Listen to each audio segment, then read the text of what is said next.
I recommend everybody watch Prince of Darkness. It's actually a very appropriate movie for this. That's what you interrupted me for? This is what you're adding in? He's like a Carl Anthony Towns. Yeah, he's like a Carl Anthony Towns. You think Carl Anthony Towns is a Hall of Famer? I don't even know Rand is a Hall of Famer. Carl Anthony Towns is 24. Rand is 20, if that. I think Carl Anthony Towns is a bit of a Would reach. someone please tell me who that is? I'm just shifting for gold. In my beard. Don't mind me, Shunny. Black Velvet. I'm going to keep introducing the end, and you keep throwing in one last thing. We can keep this up forever.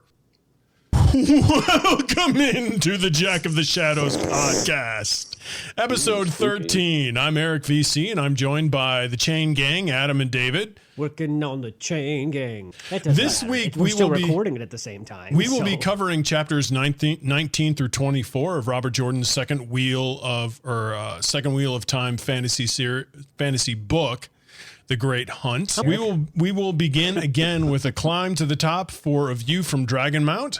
Ask who wore it better, discuss what shook your Willow, get frisky with Feelin Randy, screen a little Selene Stealer, get ready for our first date with a little Draghkar Noir, build bust a move with a little Eyes Baby, and then wrap up with our Coplin of the week and who leveled up. I think we were stuck somewhere in like the late 80s, early 90s. Early 90s. Montage We're getting jiggy with it. Yeah. Oh, wow. In episode 12, as we scale and view from the Dragonmount, we watched Rand move through some weird place in time and then return to the main world of the story. Somewhere in time. And this week begins with him waiting for Podden Fane to arrive with the dagger and the horn.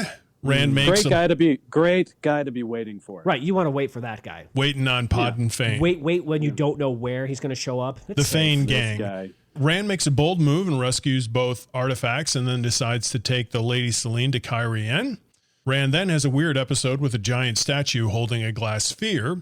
They finally arrive at the Nine Rings Inn, where they are questioned by Aldrin Caldevwin. Selene disappears under mysterious circumstances.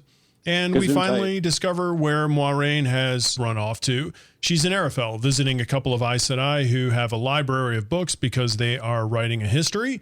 She's attacked by Draghkar, but is saved by Lan and one of the other warders. And finally, Nynaeve is tested to become and accepted before we witness Egwene, Nynaeve, Elaine, and Min all meeting each other. So that wraps up our view from Dragonmount. Those are the plot points of these 6 chapters. Let's do a little Who Wore It Better as we sashay down the catwalk. On the catwalk. On the catwalk. I do my little dance on the catwalk. Who wore it better? Here we go. Now I'm going to ask you to name this person. All right. An officer with the tops of his boots turned down and his sword propped against the table beside his chair. I think it's that guy you said. A single slash of red and one of yellow crossed the chest of the officer's blue coat from the shoulder to shoulder. Well, he's a Cairhien. And the front of his head was shaved, though his black hair hung in the back. The soldier's hair was clipped short, as if it had all been cut around the same bowl. It's kind of like a weird mullet. No, it's a bowl cut. Shaved in the front with the front shave. back. Yes. I made the mistake of naming him in the view from Dragonmount so that you all had his name at the tip of your tongues. Hey, speaking of which, so they're in that inn, whatever that you said that name of that inn The was. Nine Rings. Can I just say, I love how he comes up with all these crazy names for all these inns. He's got to name a lot of inns. So Caldron Aldevwin is who wore it better. I don't even think he wore it better. They're just boots turned down here and there. Well, they're there's a fancy lot lads. of mud, so they got to wear high boots, and they why ride a lot of turn horses. If you turn them down, they're getting into the mud. It's a little fashion. Can't you allow the men of Cairhien a little fashion at They're them? fancy lads. I can allow it. They got with their slashes stripes. everywhere, and yeah. So, what shook your Willow this week, Adam? Well, I'll tell you. so many things. But mostly Moiraine and the way that she was talking to Lan and saying that I can hand you where I will, like a parcel or a lapdog. Well, that's after she's told him what? Well, yeah, after she told him that she is trading him off to some other hussy. Hussy. So Moiraine's a hussy Also now. called Aes Sedai. Sure. So I think it's interesting. We don't know who this is. She names her, doesn't she? She tells him who it is, but we don't know who that is. She's a green. Yeah, she's a green, which is really important because we know what greens do. We all know about those greens. Well, they have multiple warders. So it's a very funny thing that's everything that Moraine does up to this point seems really, really calculated, even though she's just like floating around here and there in terms of prophecy and what's going to be what. But so this seems like a very specific move that she's doing. It's a very big mystery. First of all, it's like, is she going to die soon? Right. Yeah. Yeah. Good question. Like she might know something we don't know. Yeah. So it seems like this is basically planning a will, but forcing the person onto someone else. So I think it's interesting that this is her move, that she knows that he's either going to avenge her death or just go off on his own. Well, this is just, to me, this is everything that Moraine is. She is the picture. Sweetness of Moraine. She's the big picture. She's always looking ahead. And she, in my opinion, the way she delivers it is brutal. But that's what she has to do with Lan. I mean, who knows Lan better than Moraine? Nobody. So, I mean, they've been together, what, 20 years? Oh, Nynaeve, don't even get me started. They've been together 20 years, and Nynaeve and have been together like 2 minutes, so whatever. But like she said, she's not going to waste Lan on vengeance when he's the frickin' king of Malkir. Kind of a big deal. He's the last king of Malkir. She doesn't want him and his importance in the pattern and whatever else is going on. I don't want to say being wasted avenging her death, but it kind of is at the same time. She says that. She doesn't want him wasting himself on avenging her death or on his silly little death vendetta quest. Yeah. And I say wasting is because I'm fond of Moraine. So to me, revenge or avenging her death would be an important thing. But once again, Dave, she's a big picture person, so she's looking bigger. Dave, you and I are like 12-year-old boys skipping down the street holding hands. That's how fond we are of Moraine. Oh, yeah. I'm a total fanboy. I'm a total fanboy of Moraine. Those boys are not fond of Moraine. They are fond of each other. You're not part of this game. You're not in this hand-holding session right now. It's just Adam and me, and we know what's me up. and Dave. Skipping down the street. We're in our lederhosen. We're hopping along like little Lord Fauntleroy. Yeah.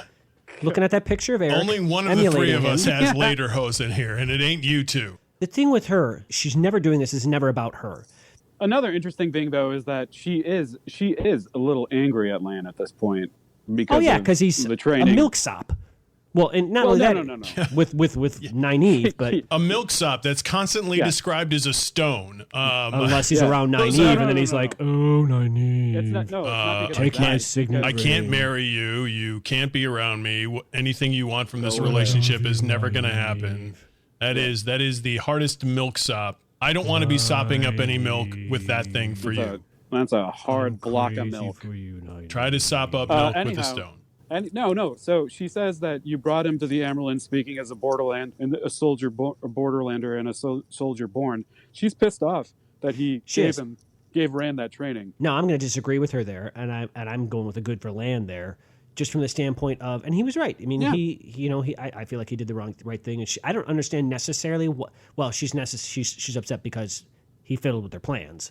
But what was her plan to have Rand presented? That's what I don't get. Like, what did she want him to be? You're drawing a lot of conclusions about who she is to this point. We still don't. We have no idea what her end game is. She's told us what the end game is. We know what her end game is. She wants Rand to be the Dragon Reborn. She doesn't want him to be. He is. He is. Well, the he Dragon doesn't Reborn. believe that. Well, he didn't believe he could channel either, and he can. So. Yeah, you're choosing to view things from her perspective. I'm circumspect still at this point. Well, we know what she wants. She wants him to be fighting at the last battle. That's her end game. Yes. That's what she wants. And she will do anything to make that happen. It's been alluded to after that, then whatever. I don't think we can conclude this without mentioning that it is noted that what she has chosen to do with Lan hasn't been done in hundreds of years.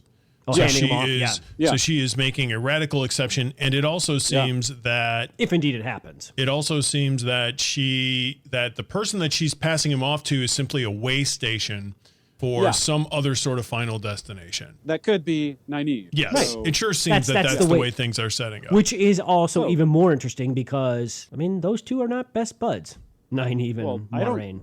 And Nynaeve just flat Honestly, out hates her. Moraine doesn't care that much about her or give her that much time. About Nynaeve? Yeah, Other than Nynaeve the is fact the that one she that's... let her come along. Moraine cares deeply about her because she could be one of the most powerful Aes Sedai ever, so don't forget that. Sorry, I worded that the wrong way. I'm saying the way that she presents herself to her is like she's not getting annoyed with Lan. She's annoyed with what she's doing to Lan. Slightly annoyed with what she's doing to Lan.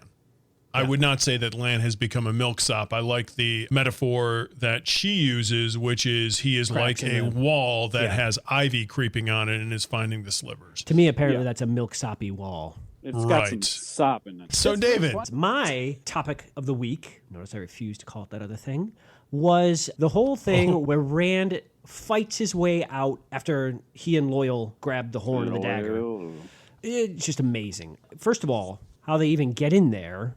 They creep in amidst the Trollocs and the Dark Friends. Oh, and that ultimate evil known as Podden Fane. And MBD. They just kind of shuffle step their way in there.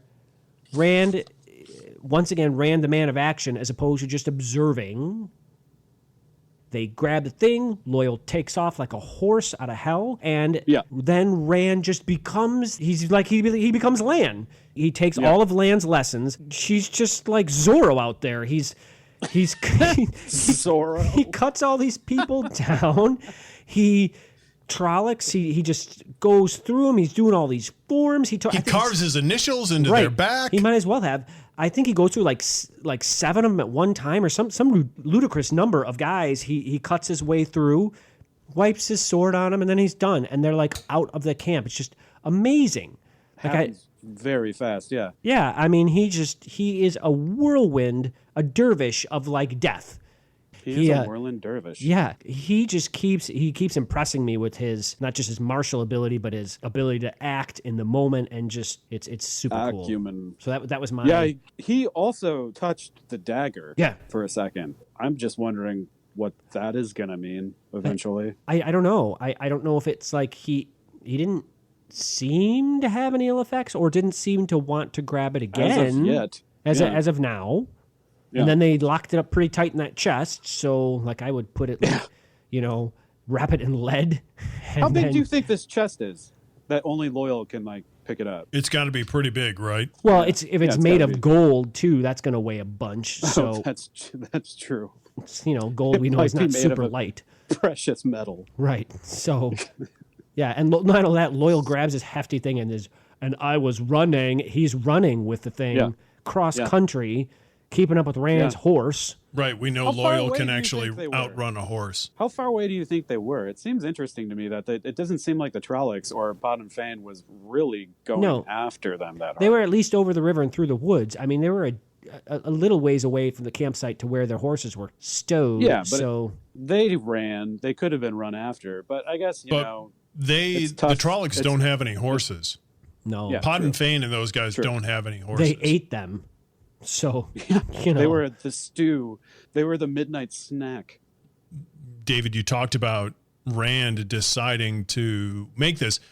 He's the one, like, he's sitting there trying to figure out what to do next, and he just decides to go on his own and follow them, and Loyal notices what's going on, and so Loyal goes with him, but Rand is fully prepared to just do this by himself. Who knows how he would have drugged that chest back by himself. Probably would have cast a magic spell and would have floated through the air. Life finds a way. Right, something would have happened, but he's demonstrated that he is the type of person to get things done, and he's more than capable when it comes to sword fighting.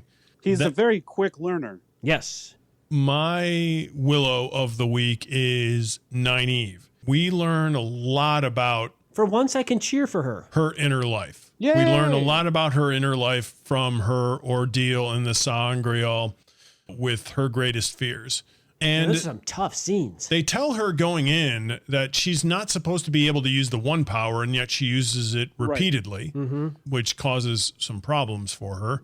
But first, she wipes out Agenor, who comes fighting so creepy against her, right? And she's completely naked, and he's salivating over her, and she chases after him. It was Agenor, not Balthamo, that was because Balthamol, Yeah, the master, that was is was the interesting. true lesher of them both. Right, but of the three of them, he's the one who seemed to be the ringleader. So it would make sense. With the three, He of got who- the who's most third screen one? time.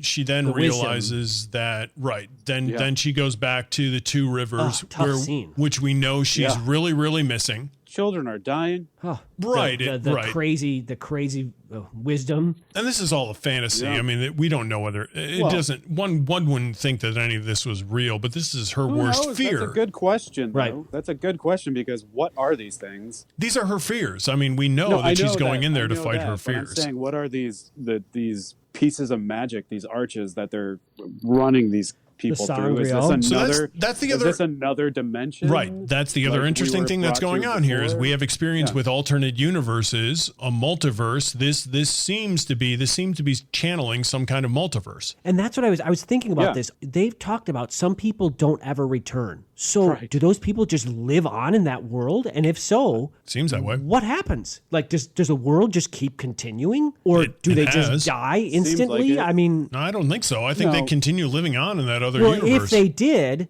and someone knew someone, would they pop up in that world? Oh, I doubt it. I think that's another. Who knows? I mean, this stuff. Or is that yet like it is? Since it's a multiverse, is that a whole nother time stream? Yeah, it seems to be I a think whole it's other completely or independent stream of time. Yeah, it's another fold. So you can choose. I mean, Nynaeve seems to Hopefully- be trying to decide whether or not she wants to stay when she's finally faced with the opportunity to live with Lan. Yeah. And she chooses to leave, but the gate has gone by the time she Yeah. makes that decision. But then Yeah, that's just huge. she makes it reappear? She creates a gate, does, right, yeah. using the one power and her own will. I wonder if that's ever been done before. Probably not. She's not supposed to be able to channel. Well, they're Well, told right. they're told not to do that. Yeah, because And- people die. So That is an interesting point, though, to bring up because hopefully you get stuck in the last world because the first two, right. Yeah, that's what I'm wondering. Like, and that's where people probably get stuck because they might get knocked on the head and then the arch is going to disappear and then they're just stuck there. Well, remember that the three worlds are past, present, and future. So, I mean, Right, the past, totally. present, or future for any single individual, one moment in time might be more desirable than another. So, well, you would think whether it or would be not, the Well, past because sure. most people romanticize the past as opposed to the past that actually was. except for Nynaeve, who seems to be romanticizing her Right. future. that So, could be her future. it all depends on where you're at. So I'm that's here. Notice her future you're that there. holds nothing to do with the actual future in which the dragon is there to, save the world from destruction. Well, right. Her her future her is- perceived future does not incorporate the end of the world. yeah. Another funny whose thing, would? though, is if these are other worlds that these are taking place, and they do have they have a continuous through line. Lan at that point has children with this woman that he's spent this life with, and then she's just gone. Yeah. That's crazy. Well, yeah, I mean, it's a reality created by Yeah. her, but it does seem to Yeah. live on. That's what makes it so hard. I mean, you've just Really identified cool. what makes it very hard for her to leave. She understands that. To your point, Adam, she's an Aes Sedai, and she's sending her kids to the tower, but she hates Aes Sedai. She hates everything about them, but now she's I don't know. willingly Yeah. an Aes Sedai sending her kids there. Let's all relax a little bit now and feel a little randy. No. Ooh. I'm skipping hand in hand with Adam. I don't want to feel randy. That's too bad for you. So Wait, I this need to dim the light. we've learned or put on some candles. Get I your mean, Kebab so we learned a lot about Rand this week. He's had to battle Podden Fane and his friends. He's had to try to decipher Podden Fane and friends. who It's like Oliver and Selene Company. is. He has faced a giant statue and had some sort of strange moment with the one power. There's Selene been was a like- lot going on. Selene was freaked out. She's like, oh, Don't do that again. let's Whoa, leave right, this well- general area. So before we get there, let's kind of take this chronologically. What's interesting to me is in chapter 19, I want to say, so like right off the bat with Beneath the Dagger, he starts getting nostalgic for just a couple of months ago. He actually becomes nostalgic for a time before all of this happened. And while we've read several hundred pages of this story, it is important to note that it's only been 4 to 4.5 months. And he is already getting nostalgic for a time before any of this was true. Well, he's not Matt, and he's not Egwene. He's not the adventurers. Good point. Not only does he not necessarily have their disposition for adventure, he's also the one who Apparently you cannot. Who has something self-destructive in them. Well, because Egwene can channel the one power, but it doesn't drive her insane. Perrin can talk to wolves. That might drive him insane. Who knows? We haven't seen any evidence of that yet. We haven't, but he's really a milksop about it. oh, there you go. He does all this when he has this moment where he's pulling out Tom's pack and seeing the harp and the flute and just kind of thinking back. Supper. Right, and he's thinking back to that time, the time when Matt and he were on the run, so they were engaged in adventure, and that was a lot of fun, and he didn't know why they were on the run. He didn't know what this is once again the wonderful Moiraine was leading them my to. My point of romanticizing the past. When they were doing that, they were going through utter hell.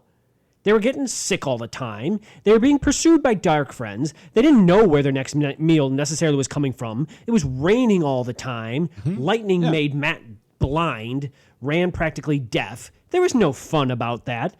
Well, I mean, at least now he's with some beautiful woman, and he's got this power, and he's got friends around him, and he doesn't have to worry about what he's eating next. I mean, back then it was 10 million times worse. Yeah, but now he knows or is wrestling with the fact that he is this being that he does not want to be. Right, I get that, but that's a huge difference. It is a huge difference, but in the immediate scope of what's going on in the moment, he's not being attacked by dark friends. He's not sick and dying. He's just faced with the fact that he's probably going to die before the age of 23. Right, but is that any different than when he thought he was going to die that night? No, it's not any different than he thought when he was going to die that night. Yeah, actually, but there's less certainty. Just a day ago, he was firing arrows into these creatures that were coming at him. And he probably felt really alive. Yeah, well, I'm sure he did. Yeah.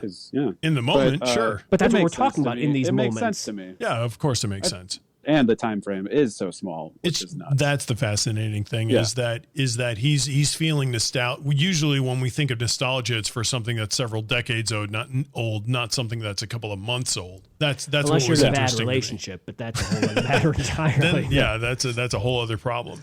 Adam mentioned about this. Another psychological moment that we learned about Rand, where it appears that Rand has a death drive because he does approach those Trollocs with the thought of, you know what, if I die now, all of this madness can be over with and I don't have to worry about it anymore. Yeah, I have a question about him approaching the Trollocs, actually. Well, that's a pretty big deal. He is so afraid of his future now that he is willing to do anything and not afraid of death because it removes the possibility of him going mad and destroying, hundreds of miles worth of stuff. Yeah. Right. That makes him a pretty powerful being. Yeah. Because he's not afraid to die. In fact, he might prefer it. Yeah, but that doesn't mean that he won't. Well, so I mean, it's a self-deluded power. It's a self-deluded power. It doesn't matter. It's like a 2-minute drill in football where all of a sudden the team is willing to take whatever risk it wants, and many times it leads to success because it's no longer afraid of failure. But many times it doesn't. Many times it leads to utter disaster. Not many times. Well, think about how many times you've seen teams be successful in a 2-minute drill. Right, but then why wouldn't they do it every 2 minutes? Fear of failure. Just fear of failure. Or they do fail. Monday morning quarterback. But he is kind of Monday morning quarterback. No, it's himself. risk evaluating, and Rand is no longer afraid to take dramatic risks. I don't even think Rand's risk. I don't think Rand is evaluating. I think Rand is just once again doing, and if he dies, he dies. Well, there aren't many people that go into a scenario and do that. That's what Broyd called the death drive. A lot of times there's also a risk reward where a person balances those sorts of things. Rand, his reward would be death. Right, exactly, which makes him that much more dangerous. Hold on. My question is, so before he's going to get this dagger, Selene is still inside of his head. So he's going over in his head deciding, should I go get this dagger to impress her?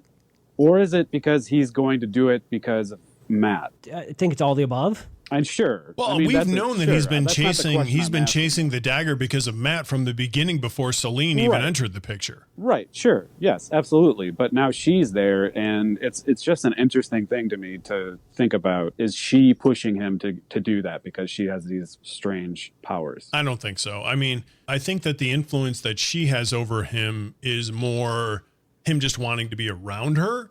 I don't know when it comes to this particular instance. We know that Rand wants to chase after these two artifacts regardless, especially the dagger. The dagger is the most important thing to him. I think in the back of his mind, she's there. Do you think that if she weren't in the equation that he wouldn't have decided to go after the dagger and the horn anyway? No, I don't either. No. I think that he would have. Yeah, definitely. Right. That's all my point is. Then we come to the moment of the giant statue and the sphere. So we get to the point where he sees this statue and he starts to flame in the void and gets trapped in some sort of cycle that he can't escape from. Not good. So strange. So much power. That whole situation is so odd. People are digging it out. They're taking it somewhere.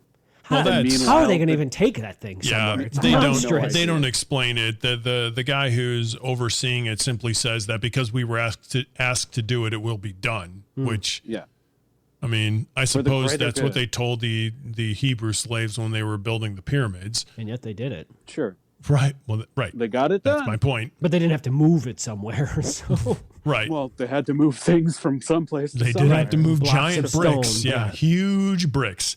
So let's just take them at their word that they will be able to move this thing. But Sure, yeah. Rand somehow links up with that sphere and gets trapped in some sort of. The only thing I can think of is like, you know, when people get electrocuted to something, when they grab onto the power and then they grab onto electricity and then they grab onto something that can channel that electricity, they become a conduit and they can't let go. It requires the force of something else to pull them out of the circuit. That's what seems to be happening. He can't. He's gotten into some sort of circuit of the power, and he can't pull himself out. unlike those people, though, he is able to. And it doesn't kill him. Right. Which usually when you do that with electricity, it'll kill you. Yeah, he's depending either strong on somehow enough he or- survives. Right? That's And a lot of is it the lives. fact that he hears the other people, or he just Maybe Selene has something to do with it. I don't know. Could be. She obviously is afraid of him even getting close to that thing, so she recognizes that it's some form of it channels the power somehow or conduit something. Something, yeah. Right. So she has some kind of an idea what it is, which, you know, whatever that is. So that's another weird moment. And we know Bail really weird. Domon is mentioned that there's one of these things in Trammel King. Trammel King? Well, Yeah. this was mentioned before. So now they actually By Bail see it. Domon. Yeah. So now they actually see this thing. Well, they see one of them. That's a very strange. Yeah, exactly. There's another.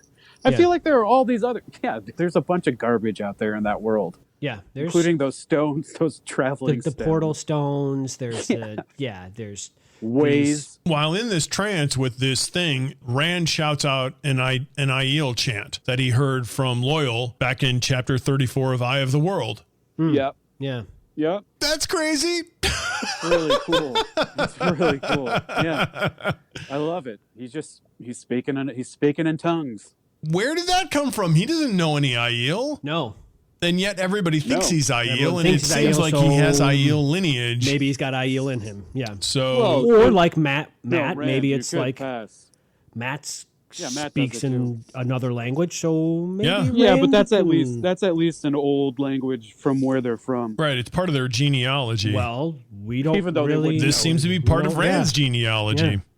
Yeah. Exactly. Yeah, it's interesting, and it's funny because he shouts it out, and it's Loyal who has to tell him, "Hey, Loyalty. you've heard this before. You know what it is." Yeah. Rand.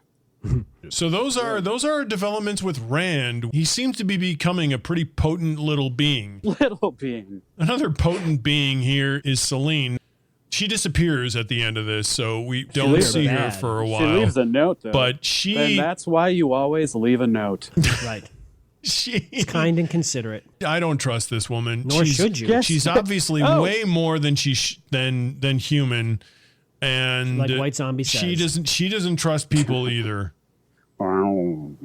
Yeah, something interesting happens with her when they're in the inn and she gets her name asked, and then all of a sudden this bar maiden, can I call her a hussy? Sure. Probably insulting some bar maiden somewhere. But She drops Right, that's something. insensitive to bard maidens everywhere, Adam. I think they say I'd bard appreciate it if maidens. you don't use that language moving forward. I was once a bard maiden myself. No, you weren't. we're all going to say bard You maiden are not a from now on. female, so you were never a bar maiden. Hey, we're holding hands and skipping. You It's don't know true. what he is. It's true. I was never a bar maiden. But you played one on Life TV. is more difficult as a bar maiden than it would be as a barman. Yes. A barman. Yes, it is far more Barmanson. difficult. I- Anyway, Depends on where you're apologies- serving your my drinks. apologies to the world. to the bar maidens. I recognize my wrongdoing.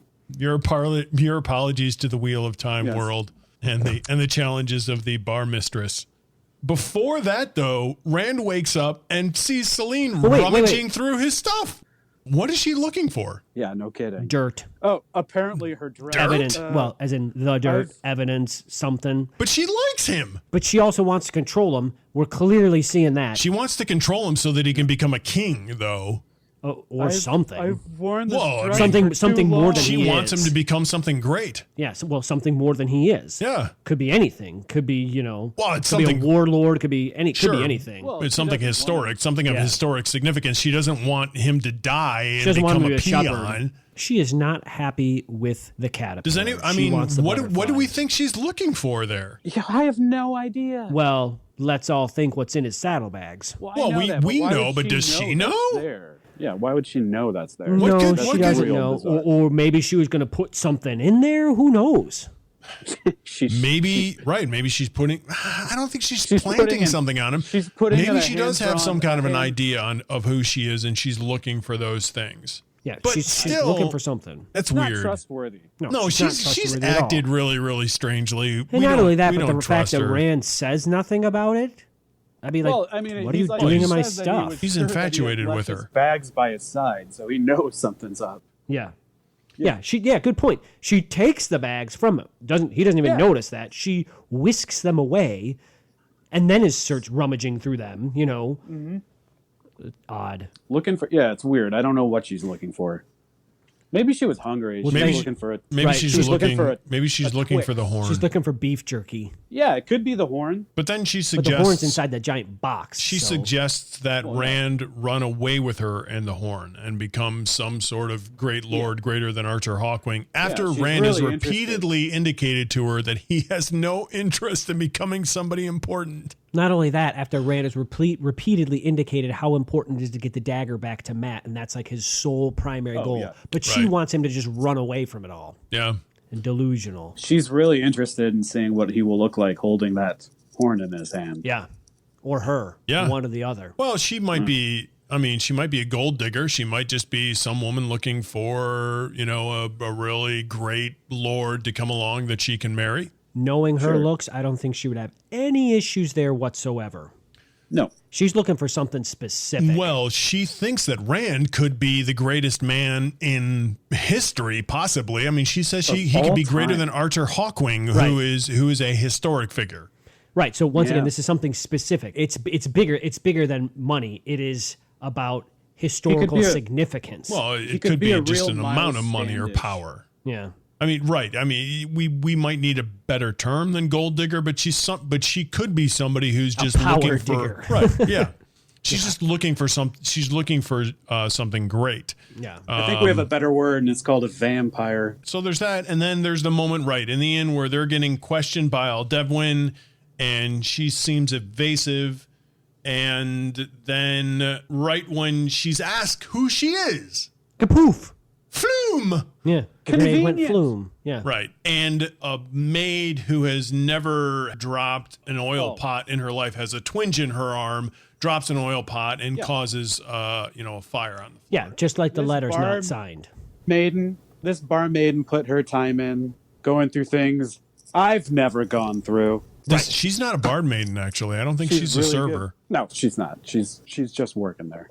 This Selene. She This is a Selene character. solution. Well, and then she disappears in the middle of the night, and Aldevwin accidentally gives up that he has had the inn surrounded. He's watching them. His watch, Right. Doesn't see and them. yet he doesn't see I her always leave. feel like Yeah. He's Yeah. like, how on earth could that happen? Somebody Very watching interesting. me. Exactly. Yeah. But no one was watching her We can't do because that. she faded into the night. Yeah. Slipped between the slithers. So Yes. she's not to be trusted. She's No. obviously lying about a ton of things, and So good looking. she has designs on Rand. Or whomever may have that horn. And if you were going to go out with Selene for the night, you might want to apply a little Draghkar Noir, which is our next segment where we talk about Moiraine's experience Experience on the Primrose and Path what she's doing after she pops up in with Adelius and Van Deen. She's in a small town just outside of Arafel. Tiffin's Well. Good call. That's what it's called. Tiffin's Yes, Well. that's what it's called. And man, do we learn a lot about her here. First of all, we learn about her origins. We learn about her meeting with Lan and the fact that he dumped her in a lake. That was a cool little moment. Pond. And then she dumped half the pond on him using the one source. And then she apparently tormented him going forward from there on. It's the ultimate cute meat. And she is here because these two long forgotten Aes Sedai are researching, are writing the history of the world since the breaking. And she's trying to figure out the connection between the Horn and the Dragon Reborn. And she realizes that there isn't one. There is no connection between these two things, at least according to these women. We learn that Adelius thinks that the dragon will appear around Toman Head because it is associated with the Watchers of the Over the Waves, or the Domir Evron. We've already learned in Chapter 7 that the Watchers have a community in Toman Head. Right. There's some crazy stuff going on. And what else do we know about Toman Head? Do we know about Toman Head? It's been mentioned before at the beginning of this book. Podden Fane says that he will meet Rand. Oh, right. On Toman Head. On Toman Head. That's really important location. It's in the northwestern part of the world. It is a coastal town. Keep going to these talking about these coastal towns. So the belief is you get more people in. The Watchers over the Waves are supposedly a group of people that are waiting for Arthur Hawkwing's children who have left and will at some point return. Right. They're across the sea. They're supposedly over the sea, though there's a certain amount of doubt as to whether or not any of this is true.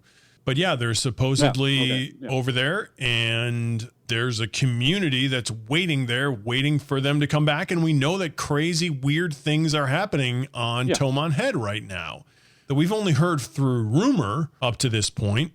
What do you think those people are doing out there across the sea? Who knows? I mean, if they're going to return, they had to have found a home somewhere. Yes, they're right. Yeah. They're sitting on an archipelago somewhere, just eating turtles and ahi tuna. Ooh. Yeah. Right. Yeah. Should we go back? Nah, it's not our time yet. Plus, dude, we're having way too much fun playing the steel drums and singing songs. Check out these pineapples. The other thing that we learn here, Moiraine is questioning Adelius. And she's circumspectly trying to get information from her and learn if there's any connection with the Horn, and also how does the dagger tie into it? Is there any connection with Shadar Logoth? Yeah. And man, Shadar Logoth, man. Yeah, dude. Shadar Logoth. I was just chilling out there catching some waves. Your version sounds so much better than mine. Shadar Logoth, bro.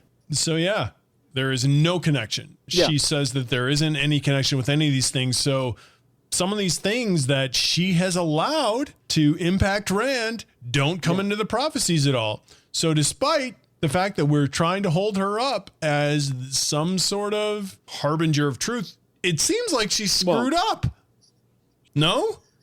You think because there was no tie-in? She's a big mess up. These things aren't supposed to have any impact, and yet they've obviously impacted this story so far, which is, if this is the story of the dragon, then way to go, Moiraine. You let these elements in.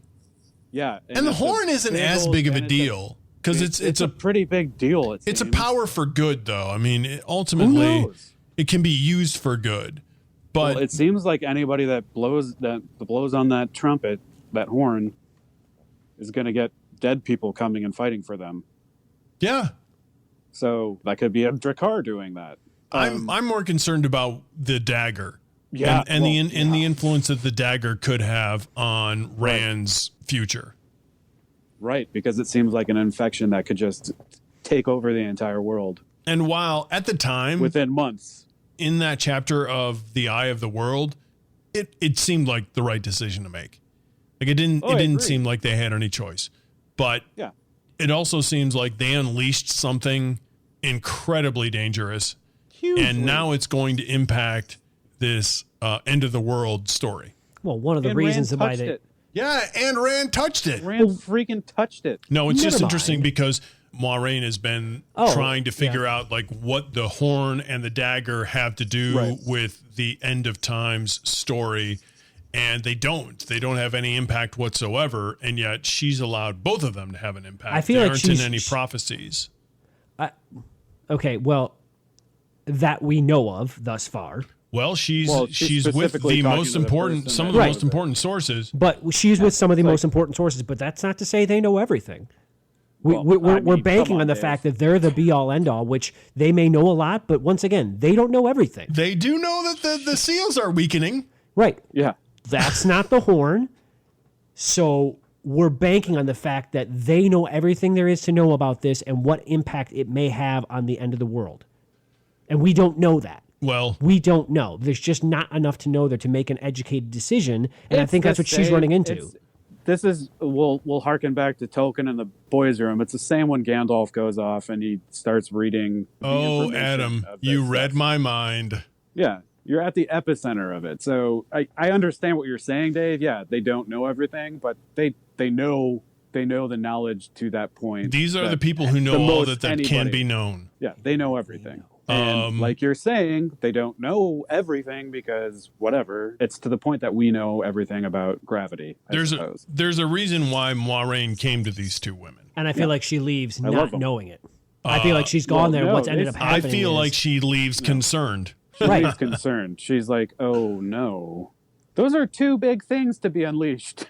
By the way, the other interesting thing that comes from this conversation before the Draghkar appears is that Adelius mentions a little bit of apostate theory here, which seems to be the theory that Moiraine and Siuan are operating under, which is that while the dragon reborn at some point will probably need to be destroyed, he needs to be kept alive until he can fight the Dark One.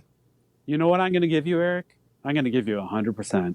It's a big thing. Was that ever in doubt? Yes, it's the reason why it's the reason why Moiraine and Siuan are doing all of this in secrecy. The whole reason that the reason they have to do that is because the Reds. No, I absolutely think it is because the Reds' whole mission is to gentle and take control of. And they do not trust the Reds. We know this. They know they do not trust the Reds. It's not that they just don't trust the Reds. It's that they don't trust all of the Aes Sedai in general because because the Reds, that theory of the Reds or that their standing. It's what they do. Right. Are they the ones that hunted down Logain though? Yes. Well, they're the ones that are always called in to whenever there's a man that can channel, hunt the Reds down are there. any man. So Moiraine was fine with that. Moiraine and Siuan understand that there is a general understanding amongst Aes Sedai, regardless of their Aja, that that men who can channel are dangerous, and they are. Right. They are clearly dangerous. Why would you want to allow any of them to be out there channeling? And who can differentiate between like which one is the dragon and which isn't? Right. Well, it's not like they're going to because they've got the evidence. No one else. So there are two women amongst people. Well, one of them isn't just any woman. One of them is the Amerlin seat. Kind of important. Sure, but she's still only one woman, and she would be operating against hundreds of years of Aes Sedai belief. Yeah, that's true. Yet the Amerlin's word is law. We know this. But these two are operating in secret. They are operating in secret, and I think they're it's because operating in secret from before. You think they're operating in secret because of one? Right? Yes, because they wouldn't be believed, and it can't be just because of one Aja. And remember that the Red are now finding friends amongst Ajas that they don't even typically have alliances with. Right. There's some sort of something going on there. So could be the work of the Black. We don't know. But whatever the reason is, they have a reason to be afraid, and yet this woman has demonstrated knowledge that seems to align with what Moiraine and Siuan understand. But she's a woman out to pasture that no one's going to listen to. But it's important that she voices the same beliefs. It also emphasizes that because there are people who have done a ton of research and understand that belief is founded in something real. Exactly. They're the people that are the most knowledgeable about this subject. Yeah. Was she saying it's something she believed or something she just read? No, she stated it as practical understanding. She's like, obviously. She wasn't quoting anything. She's basically just like, obviously, you would want to keep him alive. But the big question is, I don't even know why that was ever a matter of, if he's not there at the last battle, you're done. We knew sure, but that. they're the only how ones could they? How could they not know? You're arguing against the entire current belief of right. The I Aes am Sedai. because I don't get how they would not understand that. Well, now you're arguing against Robert Jordan and the logic that he's created within this world. Well, these two came up with it. Why they wouldn't? But they're rebels. It makes sense that they would be totally against it.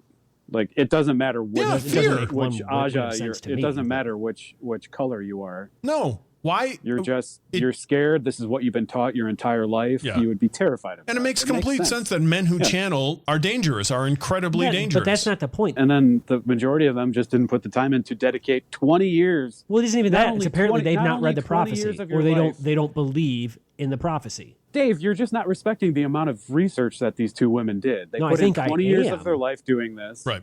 Are they the only ones that ever did? The Amerlin seat. Apparently, they're the only ones that have ever done it this far. That's who they are. They're these two shining beacons. So let's talk about the Aes Sedai a little bit more, because that's what we're doing now. So let's do a little eyes baby.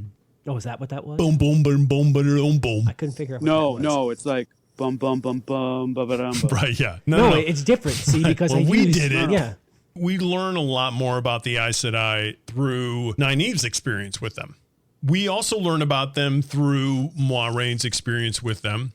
And the thing that separates Moiraine and Siuan from the rest of the Aes Sedai is that they were there to hear the foretelling of the dragon. There are only 4 women who heard. One of them died the minute she said it. Yeah.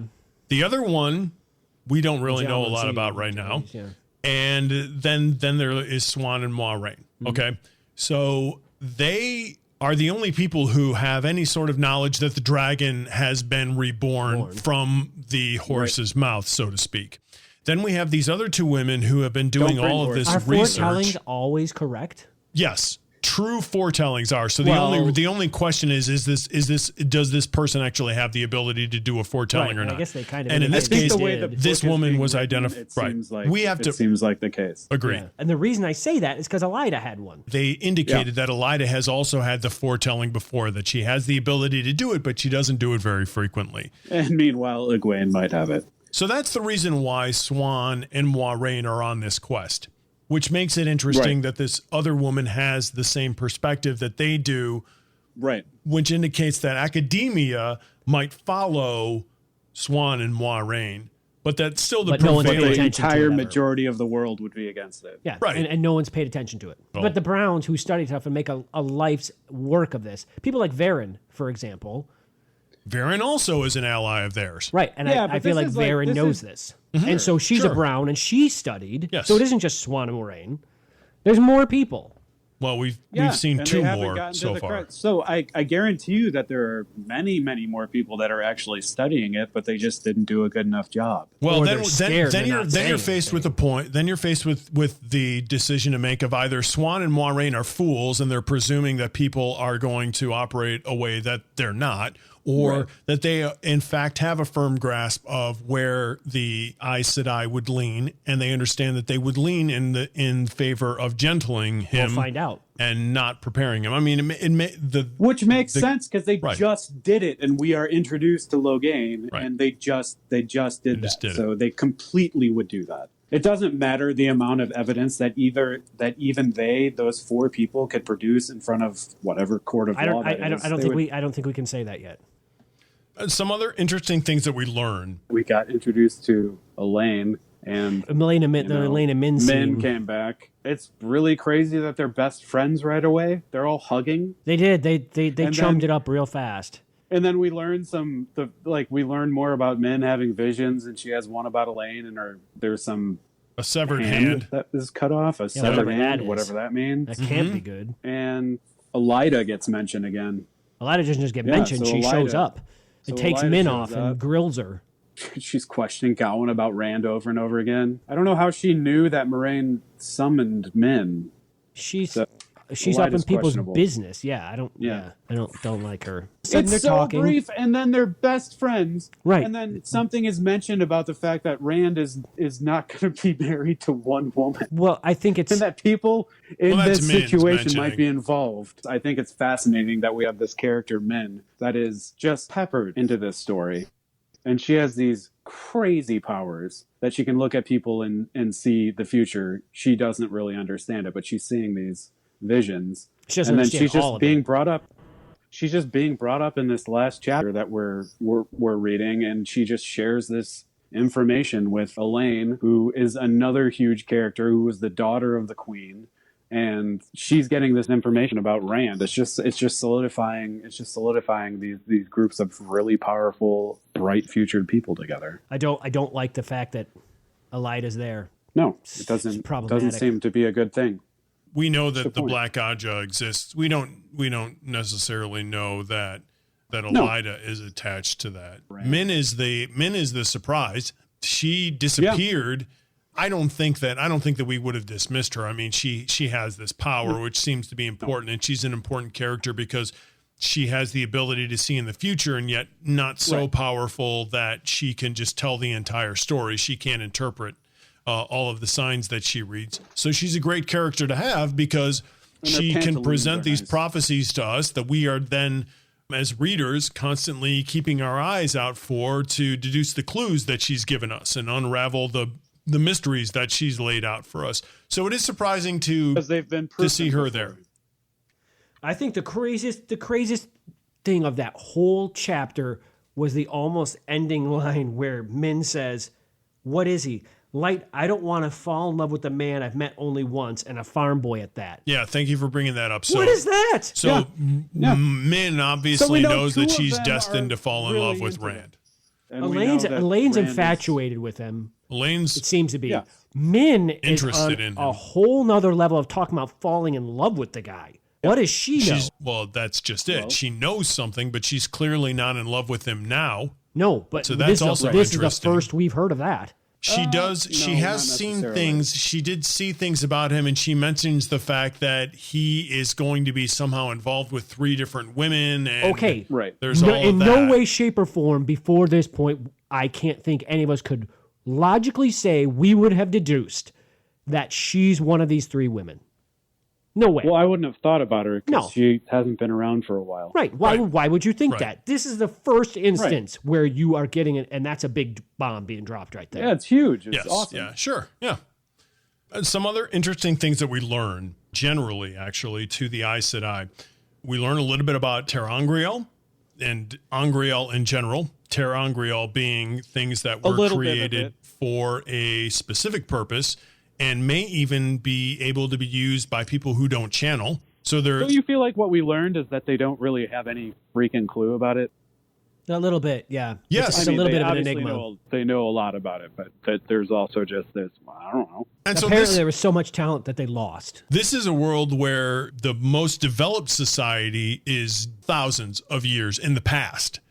And what they've known is that they live in an antiquated world where the majority of the mystical knowledge, the knowledge of the one power and creation of things with it, is completely gone. Terry Brooks did this also in his series, the Shannara series. He See, this is why we need Dave. He had, and he actually amongst many other reasons. It's interesting because he wrote, the Sword of Shannara and the Elfstones and the Wish Song, and then other ones, and then he went and he referenced things that had happened after the Great Wars had happened. And so they lost all this technology, and they would come across bits of it, and they didn't know how it worked, and they couldn't use it anymore. But then he went and wrote back the prequels. They were actually another series. Then he tied them into the Word and the Void series. He tied into the Shannara series. It was really kind of fascinating the way he did that. And he addressed all that stuff that you're talking about. So the Age of Legends, which we keep hearing about, he basically wrote about. That's and it really was cool. actually now. It was today's society now, and then how the end of the world happened and created the whole other, Whoa. post-cataclysmic world. So it's really kind of cool Terry stuff. Brooks. Yeah. Props to Brooks. Come on up, bitch. We have some of these sort of post-apocalyptic fantasies. I can think of from our childhood. Thundar the Barbarian was a post-apocalyptic fantasy, and Planet of the Apes is a post-apocalyptic fantasy. So we have these. Who are the Yapes? The Moops? You're very funny, Adam. The Yapes. Planet of the What's Apes. this? There. Are you satisfied? Planet of the Yapes. Planet of the Yapes. It's a planet of vegetables. You never heard of a yape before? It's Moops. Anyway, this is a pseudo post-apocalyptic world where I don't even think it's pseudo. I think it just is. Yeah. Where we learn that there's all this mystical knowledge that's been forgotten. And the ter'angreal are just part of it. And so it's interesting because they put these women through this technology that they don't even understand. Yeah, No, they're like, just go through ahead. it. You may come in, you may come Use out. the power. They use it for a very good reason. And this is the thing that was most interesting to me is that they use this as a way to winnow out the weak because It's a calling, yeah. these women, what Eric they the do, warmonger. what they do in this world is so They're the important guardians of the galaxy. that they have to have a tremendous amount of discipline. When they're done with this, it's mentioned that once you've gone through this trial, you are tied to the Aes Sedai because you have given up everything through 3 stages in order to get back, right? Yeah. Nynaeve gives up her future, she gives up her present, and she gives up her past. Does any of us believe for 1 second that Nynaeve is actually going to give up any of that? I don't. She did. I mean, we watched it happen. I'm saying going forward in real life, I don't believe for 1 iota of a moment she's going to give up land. I believe Not in a million years. I believe that she is going. Seems like she's willing to. She did right, exactly, and I But the believe way will that come but once. that has been weakened. That those resolves that she had about her vengeance and her plans for her future have been weakened. I don't think she's in the same position that some other novice would have been in, but I do believe that her resolve has been chipped away at. Yeah, I absolutely think it's believe lessened, that. but I don't foresee her because she's such a unique individual amongst the people they've seen. I believe she is an outlier. Like Egwene or maybe I do, but I believe Elaine. I believe that this has still served its purpose in that she went into this thing thinking that she could have her own will entirely. And I think now maybe she has her own will 85%. I'll be in agreement with that, but 85% is still a very, very large number. Yeah, and I give them 85% because she has that Emmons Field stubbornness. Yeah, exactly. And it that's isn't part of just what that; makes her she's great. quite possibly the most powerful Aes Sedai ever. Yeah, exactly. I don't she's know the one that's as used- important as her character. Well, I think it's that Emmons Field character is the thing. Her stubbornness is Well, we'll is the see most then how that important plays thing. out with Egwene because she's an Emmons It Fielder seems like also. it plays out with all of them. Look how stubborn Perrin was. Matt, was infected with, I don't know, the bubonic plague. What was that last word? Plague. Plague-oo. Yeah. What do you want to eat tonight? I don't know. Let's whip up a nice batch of All right. plague-oo. Yes, that was a terrible Italian accent. Oh, was it? It was Yes. Oh, you're welcome. It was rough. I know that surprises you. Yeah, it surprised all of us here. I can't do them. No. Can't do accents. I should never try. The oath rod does get brought up, and I think the oath I rod told is you I wasn't interesting ready. because this gives us a definition of the society of this overall continent that they live on. And It's a little island, isn't it? no, it's a giant continent. Tar Valon is no, an island, yes. They live on Tar Valon, but I'm talking about the world at large. They live in a world where the only way, and it has something to do with the breaking. The only way that the Aes Sedai can exist in this world is to demonstrate that they are not manipulative. Even though everyone thinks they're manipulative. Even though people think, but they're still accepted. I don't think it's they don't think that they're manipulative. It's they know there's a certain point they can't go beyond. Yeah, they know that It's a threshold. Right. There is a threshold of trust that they have created by the oaths that they take when they grasp the oath rod. And so there is this belief that they cannot lie. That when asked outright for a truth, they will provide it. It's George Washington. What is interesting, though, is that they give you 3 times to do it. So they realize that people have gone through this before, and not. I don't think been they able don't to have it. 3 times to swear the oaths. They have 3 times to go Right. through the Tir'an Grial. No, Yeah. once you swear the oaths, yeah, but yes, once you've sworn the oaths, you've sworn those, but you Yeah. have 3 times to do it, and then you might fail. That gives us an then idea of the just severity of the test. That lets Yeah, us know it's how huge. severe Huge. the test is. The oath And rod gives yeah. us an idea of the only means by which people that are this exceptional in this world can be trusted. Right. The oath rod has to exist, because if the oath rod doesn't exist, these women probably would have been destroyed. They would not exist in this world, because the overwhelming majority of people would have found them too powerful and too dangerous. Or Yeah. the con to that is they would have destroyed everybody else because they have the power to do so. Yeah, but they didn't choose to do that. Well, they banded together. So after Moiraine goes, They did band together. That is, they've been It's banded true. together for years, and yet they chose not to. We They don't- don't want to be rulers of a world that is just them. The other interesting thing is that these people, these women specifically, live in a world that is a constant reminder of the fact that they don't possess a tenth of the knowledge of what their predecessors had. So they are constantly reminded of their own ignorance. Who's What reminding would them that, of? all these Terangriel and Angriel and Serangriel lying around. I wonder how many of them are actually thinking about that, because I don't know if they don't. The I don't most think they powerful all- ones, the but I ones don't who think have they- access well, to how do right. you this. make these things? But how many I of them just are don't- there that yeah. have access to these? How many of them are actually using them? I have Yeah, a but feeling imagine- like there's like a whole slew of these people, and then like maybe 10 or 12 of them have access No, to. it's like 7 out of 400 Yeah. are going to be going through. The most important ones. We do learn when Nynaeve is in the Terangriel, she is able to sense Agenor channeling. And what we're Yeah. aware from Moiraine is a woman teaching a man to channel, and understanding a man channeling is like teaching a fish to breathe. Yes, out of water. That the difference between the two, between Saidin and Saidar, is so wide that they're completely dissimilar, and yet Nynaeve can actually sense Agenor channeling, and not only can she sense it, she can adjust his channeling, because he's channeling lightning at her from the sky, and she is able to bend it and thrust it in another direction. So Oh, yeah. I guess that goes to, is the Tir'an Grial world, this multiverse that they're in, is it like the dream world? Well, yeah, that's what we were talking about. But we know that even in know. the dream world still obeys the same basic physics. No, it does not. No, it does not doesn't. at all. It has its own. When do we set see of anybody reality. channeling in? I mean, we see Rand Rand- seek Rand the and- void, but he doesn't use the power. He simply seeks the void in order to help himself But aim a bow.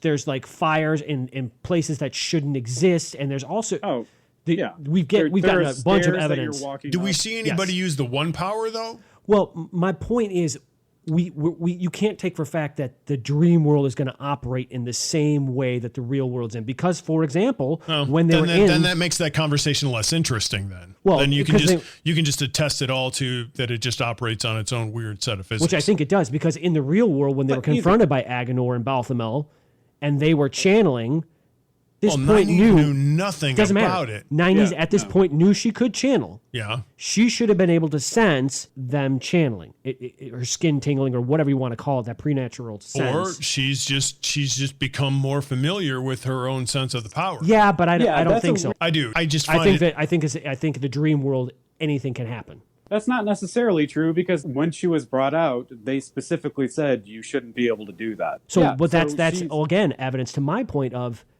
you can do things in the dream world or whatever, that we don't know what this place is. right. Yeah, we but she's don't. the only one that's done it. What we gain from this is that Nynaeve is an outlier. Yes, and She that's- is I just able say to that she is I- able to do things that shouldn't be able to be done. To channel Yes. is one of them, and I think also to sense a male channeling is another. Yes. And not only that, but she also seems to be able to innately sense male weaves and alter them, which is incredibly significant. Yeah, So- it just puts the fact that we keep I think getting mentioned. I think we're going to find, and I'm willing to bank on this. I think we're going to find this is all pertained to that weird special place she was in, because if that's the case, Well, then she is the most powerful thing there is. Well, we've already heard We that she keep- No. very well could no. be the most powerful. She's Aes more Sedai. powerful than the dragon then, because she's going to be able to take We'll whatever see. Rand can do and change what he can do. And Rand is the one. Well, wait, but Rand's the one that's supposed to save the world, not Nynaeve. So by proxy, that doesn't. I don't buy that. Well, no. That's not necessarily true because you would be assuming that Rand would have the same power that Agenor had. Well, Rand's supposed to have more power than them. Exactly. Yeah. So all we know is that she could alternate things at the power level of Agenor, who's still pretty significant, but Rand beat I would anticipate already. that he's not the dragon. Which leaves us with our Coplin of the week. I'm going to go with that really annoying, the Karyanan. Cowan Devlin. At first, I started kind of liking the guy. But then the more he kept talking and the more he kept acting, I was like, I really don't like this guy. He's like a Vince Vaughn. But I like Okay. Vince Vaughn. How so? I don't get it. The more you see of it, I'm just done. Adam apparently has a thing over it. against Vince Vaughn. I like Vince Vaughn, so that doesn't work for me. But So he's your Coplin of the week? he's annoying. I can't stand Okay. it. I I get did it. not like that guy. He's sticking his nose in places and definitely real interrogating smarmy. everyone. He wants to know what's going on. And then He's all up in people's business. and then he has them escorted, quote unquote, Right. to Yeah. Kyrien. he's It doesn't seem gonna like they have much of a choice. watch him Right. overnight. No, they don't. They have no choice. Yeah, Selene, but Adam just said that. Oh, I've worn this dress too many times. It's dirty. You'd look good with that horn in your hand. I'm glad she's gone. My Coplin of the think week, she's and gone I by seem one to be the shot. person who's constantly doing this, is the Draghkar. Eric's I going know with what the it is. scariest thing of the week. Right, yeah. I like it. Eric's Coplin of the week is going to be the October. most obscure thing he can pick. 2 weeks running. Outside of Rand, I thought you were going to Moiraine pick Moraine. is the major What is this protagonist here. This is the thing that almost kills her. She can't destroy this thing on her own. Yep. It starts singing to her, and she just Crooning. It's the What is Yeah. it singing? candy What does coated it sound Sandman. like? That's what it's right. doing right Yeah, there. exactly. It's Oh, swinging the that's sweet, what it sweet is. nothing. It's just Roy It's Orbison. Roy Yep. Orbison, absolutely. Yep.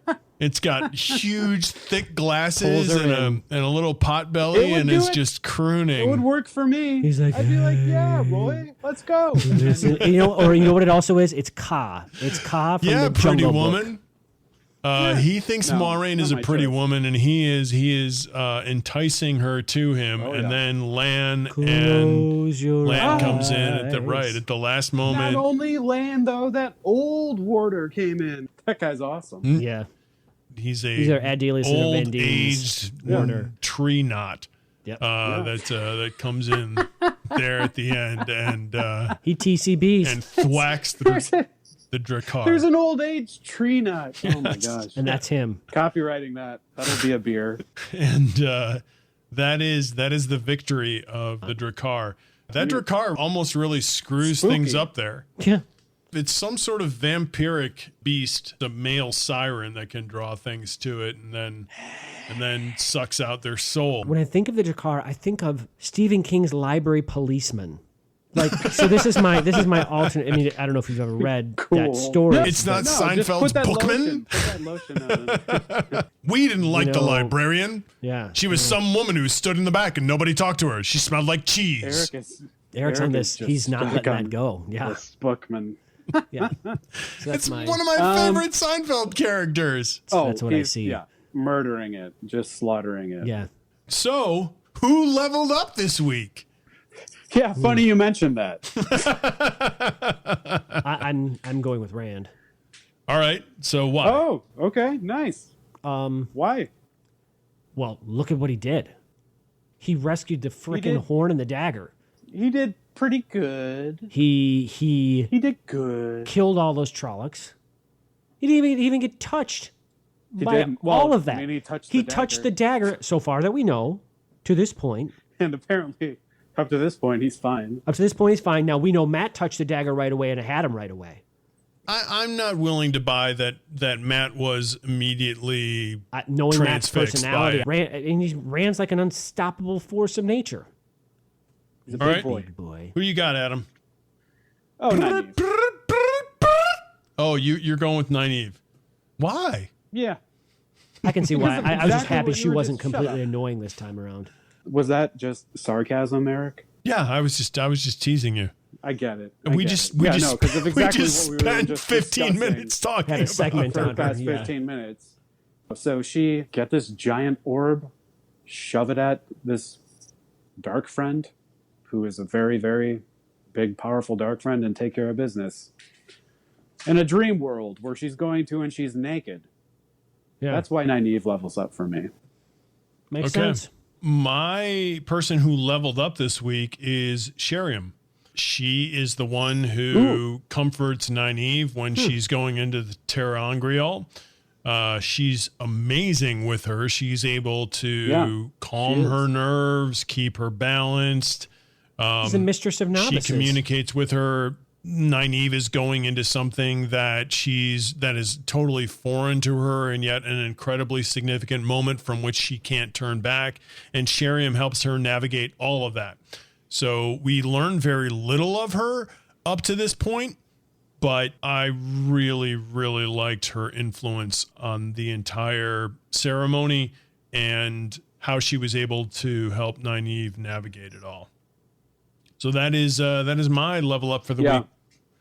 Yeah. So that is it for our 13th episode, covering chapters 19 through 24.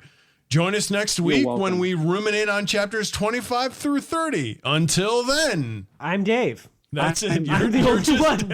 I just me. No one else is talking. Bye-bye.